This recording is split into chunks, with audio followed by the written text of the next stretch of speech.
Hello viewers. आप सब लोग जो भी यहाँ पे टेली सीख रहे होते हैं कहीं भी, और कहीं पढ़ाई करते हैं या यूट्यूब से देखते हैं, तो जब आप जॉब में जाते हैं तो आपने कभी सोचा है कि ऐसा क्या रीज़न है कि आप कुछ दिन जॉब कर पाते हैं फिर आपको जॉब से निकाल दिया जाता है?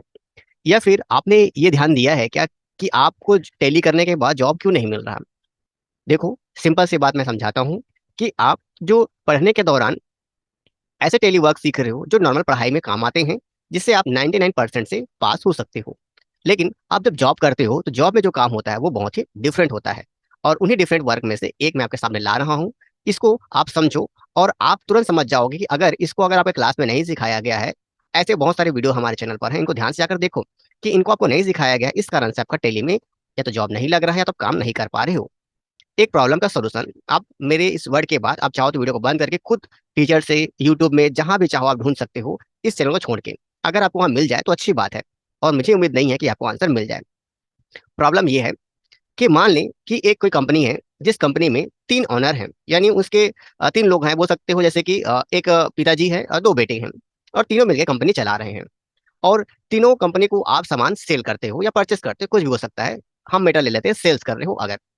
तो कभी उनके पिताजी सामान मंगा रहे हैं, कभी उनके बेटे सामान मंगा रहे हैं, कभी दूसरा बेटा सामान मंगा रहा है। और कंपनी तो एक ही है, तो बिल हम एक ही नाम से भेज रहे हैं। लेकिन मुसीबत तब पड़ जाती है जब उन लोग में से आपस में ये कहते हैं कि कौन कौन सामान सिर्फ मैं मंगाया हूँ। मतलब पिताजी कहता है कि ये बताओ कौन कौन सामान मैं मंगाया हूँ, मतलब कुछ मैटर हो सकता है बिजनेस में, कुछ सामान फंस जाए। मैं नहीं मंगाया था, मैं नहीं मंगाया था, ऐसा आपस में लोग आपस में द्वंद्व होने चालू कर दें। और फिर मुद्दा आपके सर पर आ जाए कि आप मुझे बताओ कि कौन कौन सामान मैं भेजा था, कौन सामान वो भेजा था या ये भेजा था। तो आप इस समस्या का समाधान कैसे निकालोगे? कुछ लोगों के लिए तो ये प्रॉब्लम है ही नहीं, क्योंकि जॉब में जाना ही नहीं है, और जॉब में जाना ही नहीं है तो इसका सोल्यूशन मिलेगा भी नहीं। तो अगर इसको आप नॉर्मल तरीके से एंट्री करते हो, जैसे कि मैं आप एंट्री सिखाता हूँ आपको, जैसे देखो, अगर आप वाउचर में जाते हो तो जनरली आप सेल्स का बटन दबाओगे। सेल्स का बटन दबाओगे, ये मान लो यही कंपनी है। अब हमने ये कंपनी का ले लिया। अब लेने के बाद मैं थोड़ा सा गायब हो जाता हूँ, ताकि आप लोग के लिए काम आसान हो। उसके बाद आप इन चीज़ों को भरते हो या नहीं भरते हो, आपकी मर्जी है। अब सामने वाले का एड्रेस आ जाता है। एड्रेस यहाँ पर जो मैंने भरा है वही आ रहा है। उसका स्टेशनरी आइटम लिखते हो, और उसके बाद स्पेस दबाते हो, जो सामान आप बेचना चाहते हो उसको लिखते हो, जहां से आप बेचना चाहते हो। अगर मेरा पिछला वीडियो देख रहे होगे तो ये सबसे समझ में आ जाएगा कि सामान कहाँ से कैसा हो रहा है। अब इसको हम सामान को सेल कर देते हैं। अब जैसे इसको हम प्रिंट निकाल कर देखते हैं कि ये क्या चीज का बन रहा है, तो आप ध्यान से देखेंगे, थोड़ा जूम कर दूंगा, तो ये जो बिल है वो कंपनी के नाम से बन रहा है। बेचने वाला ये रहा, और जो बायर है ये रहा, और जो पूरा बिल है वो कंपनी के नाम से बन रहा है। अब इस सामान को यदि इस कंपनी की ऑनर यानी पिताजी जो मेन ऑनर है उन्होंने ऑर्डर किया है, तो आपने ये दे दिया। अब इसको भी हम सेव कर लेते हैं। सेव करने के बाद अगला मैटर क्या होता है उसे समझते हैं। अगला ऑर्डर उनके छोटे बेटे ने दे दिया, तो फिर से कंपनी तो सेम ही है, आप थोड़ी ना पूछोगे, तो एड्रेस भी आप सेम ही रखोगे। और ये इंटर में कर देता हूँ, फिर सामान हम सेलेक्ट कर लेते हैं। अगर वीडियो देखते रहोगे तो ये सब कैसे आ रहा है वो भी समझ में आ जाएगा। मैं सबकी एंट्री कर लेता हूँ, ये सामान हमने सेल कर दिया। इसका भी आपको एड्रेस में दिखा देता हूँ। ये ऑर्डर उसके छोटे बेटे ने किया था, और इसका भी एड्रेस वही बन रहा है। अब कुछ लोगों को लगेगा देखो कंपनी तो एक ही है, तो एड्रेस तो सेम ही होना चाहिए, यहाँ पे क्यों बदला जाएगा एड्रेस हमारा? कोई बात नहीं, सेव कर लेते हैं इसको भी। अब अगला जो सेल होता है फिर से उसी कंपनी का, लेकिन इस ऑर्डर को उसके बड़े बेटे ने दिया है, यानी ऑर्डर ऑर्डर का जो है बड़ा बेटा है उसने ऑर्डर दे दिया, तो हमने सामान को सिलेक्ट कर लिया जो उसने ऑर्डर दिया हुआ है। अब उसकी बारी है। ये हमने दे दिया उसको ऑर्डर। इसका भी एड्रेस हम देख लेते हैं, प्रीव्यू करके जूम करके। तो आप देखोगे इसका भी एड्रेस उसी कंपनी के नाम से बना हुआ है। अब ये आपने तो कर दिया, नॉर्मल सेंट्री जो आप रोज कर रहे हो। अब मुद्दा जब फंसता है मुझे वापस आना पड़ेगा। अब मुद्दा फंसता है कि क्या मुद्दा बनता है कि अब वो तीनों बोलते हैं कि मैं यह सामान को ऑर्डर नहीं किया था। ये कुछ मैटर हो जाता है, कुछ डीलिंग में दिक्कत हो सकता है, सामान ज्यादा रेट में मंगा लिया हो, ज्यादा क्वांटिटी मंगा लिया हो, उनका आपस में कुछ भी मैटर हो सकता है। अब आपस में लोग द्वंद कर रहे हैं और मैटर आपके पास आता है, और आपको बोला जाता है कि मेरे को मेरा जितना है बिल है अभी तक का, वो कंपनी कहती है तीनों का जीरो कहते हैं सब भेजो। कौन मैं ऑर्डर किया हूँ, कौन मेरे पापा ऑर्डर किए हैं, कौन मेरे छोटे भाई ऑर्डर किए हैं, सब आपको बोलते हैं कि इनका लिस्ट निकालो। तो आप कहाँ से लिस्ट निकालोगे? आप ही बताओ। अगर आप डे बुक में जाओगे, एंट्री करोगे, जिसका ही प्रिंट आप देखोगे, फिर से गायब हो जाता हूँ मैं, आपको एंट्री दिखानी। सबका बिल का जो एड्रेस है तो वही है। आप किसी का बिल निकाल लो, कोई भी एंट्री निकाल लो, कि कहाँ से देखना चाहते हो, जहां से आप देखना चाहो देख लो, और ये एंट्री निकाल लो। सब में एड्रेस तो उसी एक ही कंपनी का रहेगा। तो अब कुछ लोग बोलेंगे कि यहाँ पर बहुत सारे महान भाव भी होते हैं कि जब कंपनी का एड्रेस सेम है तो कैसे हम अलग अलग करेंगे। तो देखो, अपनी कमजोरियों को ना दूसरे ऊपर थोपने की कोशिश मत करो।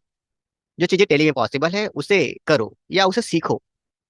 कि पॉसिबल है कि कंपनी का नाम एक हो लेकिन बिल अलग अलग व्यक्तियों के नाम से बनाया जा सकता है। ये चीज पॉसिबल है। और आपको ये चूंकि सिखाएगा नहीं, आप यहीं से बंद कर दो ना वीडियो और जाओ किसी दूसरे चैनल पर और देखो। जाओ दूसरे चैनल पर और इस चीज को ढूंढो, कहीं नहीं मिलेगा। वो सिंपल सा फालतू सी एंट्री मिलेगी। ये एंट्री कैसे करते हैं, वो एंट्री कैसे करते हैं, लेकिन एक्चुअल में जो बिजनेस में होता है उसके एंट्री कोई नहीं सिखा रहा है। और हम तभी सिखा पा रहे हैं जब हमारे पास कोई प्रॉब्लम आता है तो उस प्रॉब्लम का हम एक सोल्यूशन ढूंढते हैं और सोल्यूशन ढूंढने के बाद एक मेटर तैयार करते हैं कि इसका सही तरीका क्या होगा। तो ये हमारी जो प्रॉब्लम हमारे पास आया था उसका हम यहाँ पे सोल्यूशन दे रहे हैं। तो अब अगर आप कोई भी कहीं भी जगह से आप चाहो तो दिल्ली के कोने कोने में चले जाइए। आप किसी व्यक्ति का नाम ले लीजिए, सब वैसा ही बिल बनेगा। आप किस क्योंकि आपने एड्रेसिंग तो सबका वही है ना, तो कहाँ बनने वाला है, सबका एक ही एड्रेस बनेगा। आप किसी भी तरीके से निकाल लो, सबका एड्रेस तो आपको वही देखने को ही मिलने वाला है। तो ऐसे में आप क्या करें, ऐसे में क्या करें, तो ऐसे जो प्रॉब्लम के सोल्यूशन होंगे हमारे चैनल में मिलने वाले हैं।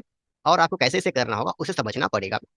पहले तो देखो, आप मैं जो एंट्री बता रहा हूँ ना, जो आप एंट्री कर चुके हो उसमें अल्टर करके भी कर सकते हो।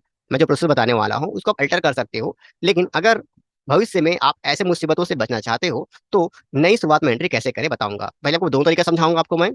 पहले मैं आपको सिखाता हूँ कि अगर शुरू से अगर आप क्या ऐसा वर्क करो कि आप अलग अलग बिल हिसाब सबके हिसाब से निकाल सकते हो। तो सिंपल सा मैटर है। पहले मैं एंट्री को डिलीट कर देता हूँ। मैं अल्टर नहीं करना चाहता हूँ इस वक्त। मैं अल्टर करा दूंगा आप लोग के लिए, लेकिन इस वक्त मैं अल्टर करना नहीं चाहता, इसलिए मैं पूरी एंट्री डिलीट कर देता हूँ। अब मैं एंट्री डिलीट कर दी। अब डीट करने के बाद यहाँ पे मेरे पास कोई एंट्री नहीं है और कोई बिलिंग नहीं है। अब अगला वर्क हम करते हैं। सबसे पहले, जब आप उस कंपनी का लेजर बना रहे हो तो लेजर में क्या वर्क है, देखो। आप जो कंपनी का नाम है वो लिखो, ये जो भरो अच्छी बात है। लेकिन यहाँ पर ध्यान में रखेंगे मैंने एड्रेस किस प्रकार लिखा हुआ है।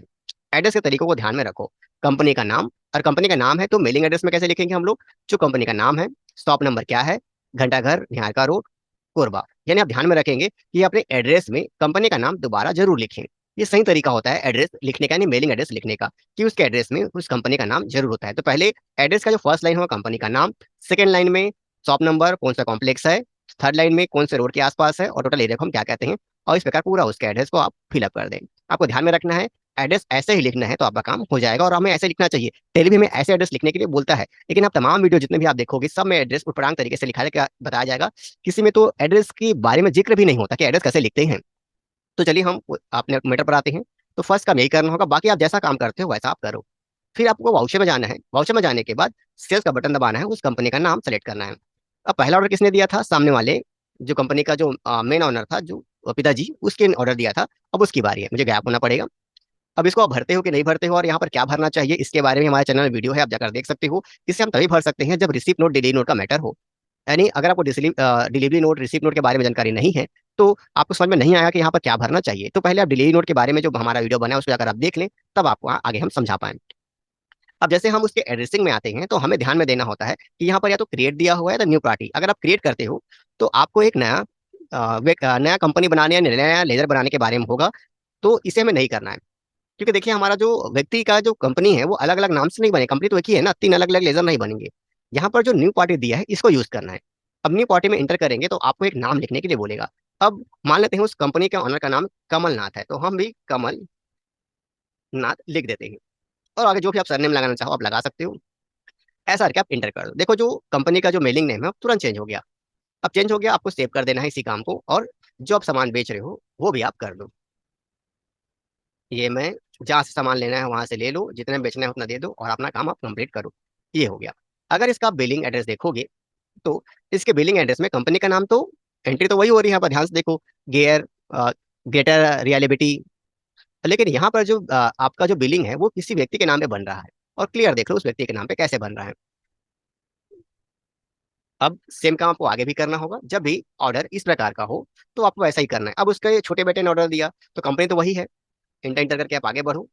अब यहाँ पे न्यू पार्टी में डाल दो, और उस बेटे का, छोटे बेटे का नाम है ओम, हमने ओम डाल दिया और इस एंट्री को कर दिया सेव। क्या सामान मंगाया था सामने वाले ने, ये हो गया। इस पे दबा लेते हैं, गोडाउन से भेज देते हैं 15 पीस सामान, 20 रुपए के हिसाब से जो भी रेट हो इसका, वो हम भेज देते हैं।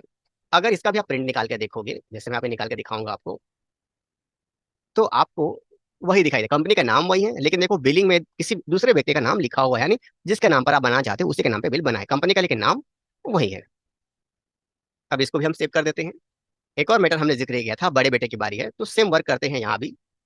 न्यू पार्टी में जाएंगे और बड़े बेटे का नाम क्या है हमारा, प्रेम है। हमने डाल दिया प्रेम और सेव कर दिया। और पूरी एंट्री हमने कर दी, जो सामान सामने वाले ने मंगाया है वही सामान हम सेलेक्ट कर लेते हैं, भेज देते हैं। इसका भी हम प्रिंट निकाल कर देख लें, तो प्रिंट निकाल कर देखोगे तो वही चीज देखने को मिलेगा जो आप चाहते हो। बिल है उस अलग व्यक्ति के नाम पे बना हुआ है। बस आपको यही काम करना है। अब इसे हम सेव कर देते हैं। अब मैटर क्या होगा कि अब आपने इसको बिलिंग चढ़ा दी, अगर आप इसका रिपोर्ट देखना चाहोगे बैलेंस शीट में जाकर देखोगे तो अलग अलग नहीं दिखाई देगा, एक ही दिखाई देगा कि सामान जो है एक ही व्यक्ति को बेचा गया है, लेकिन बिलिंग सबका अलग अलग है। तो अब मैटर कुछ भी आए, जैसे कि आपके सामने कोई मैटर आता है, मान लो कि अब वो कहता है कि हमारा बिलिंग निकाल कर दो, मेरे बड़े भैया का अलग निकाल दो, मेरे भाई का अलग निकाल दो, ये इसका अलग निकाल दो। ध्यान में रखना, उसको ये मतलब नहीं है कि आपने उस टाइप की एंट्री की है कि नहीं की है, उसके पास समस्या जो है उसका सोल्यूशन दीजिए। अगर आप उसका बिलिंग उसके हिसाब से नहीं दे पाएंगे तो याद रखिए कि ये जो कंपनी है, ये आपसे दोबारा सामान नहीं खरीदने वाली, बहुत बड़ा लॉस होने वाला है। अगर ये बहुत लीडिंग कंपनी है जो आपसे सामान हमेशा परचेस करती है, और इसका जब आप सोल्यूशन नहीं दे पाओगे तो फिर ये हाथ से गई, फिर आपके रिश्ते इस तरीके से खराब होंगे। और इस तरीके से खराब होंगे तो वो जो टेली में एंट्री कर रहा है ना, उसकी तो बैंड बच जाएगी। उसको तो ऐसा बोल बोल के ताने मार के जॉब से निकाला जाएगा कि दोबारा कहीं टेली करने के नाम से वो कांपेगा सामने वाला। क्योंकि आप नॉर्मल तरीके से सीख कर जा रहे हो टेली, और टेली में जॉब में क्या करते हैं उसका आपको पता पता नहीं है, तो कैसे बनेगा।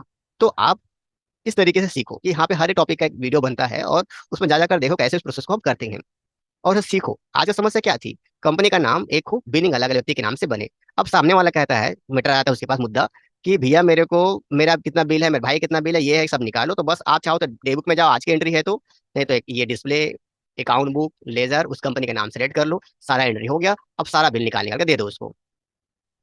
या सिंगल निकालना चाहो, आप मल्टीपल निकालना चाहो, क्या निकालना चाहो वो आपकी मर्जी है। निकाल निकाल के प्रिंट दे दो कि भैया ये कमलनाथ का है, ये ओम का है, ये जिसका है उसका है, जिसका भी निकालना चाहो, जो भी निकालना चाहो वो आप दे दो।